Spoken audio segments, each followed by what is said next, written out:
ভরা বর্ষাতেও পানীয় জলের অমিল, রাস্তার উপর হাঁড়ি কলসি ফেলে রাস্তা অবরোধ করে বিক্ষোভ গ্রামের মহিলাদের।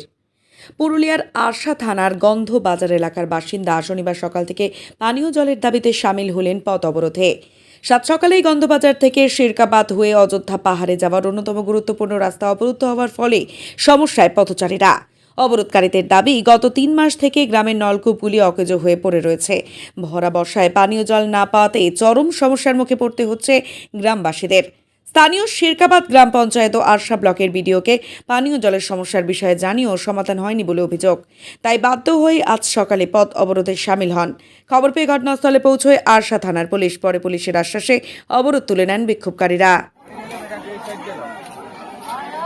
আমাদের ৩-৪টা নলকূপ আছে, ওর মধ্যে সব খারাপ হয়ে আছে। তারপরে একটি ঠিক ছিল, কাল সব ওইটাও খারাপ হয়েছে। প্রায় ২-৩ মাস খারাপ হয়ে আছে। আমরা দরখাস্ত জমা দিয়েছি। দরখাস্ত জমা নেওয়ার মতো কোনো ওইটার থেকে কোনো কাজ করে দেয় না। হ্যাঁ, পঞ্চায়েতে জমা দিয়েছি। তারপরে বাধ্য হয়েছি আমরা রোড অবরোধ করতে। জল চাই, নলকূপ চাল খারাপ হয়েছে, ওইটা যেমন সারাং দেয় ওইটাই। পূর্ণিমা সরেন। গ্রামে অনেকদিন থেকে দরখাস্ত দেওয়া হয়েছে, দরখাস্ত দেওয়াও কিছু কার্যকরী হয়নি।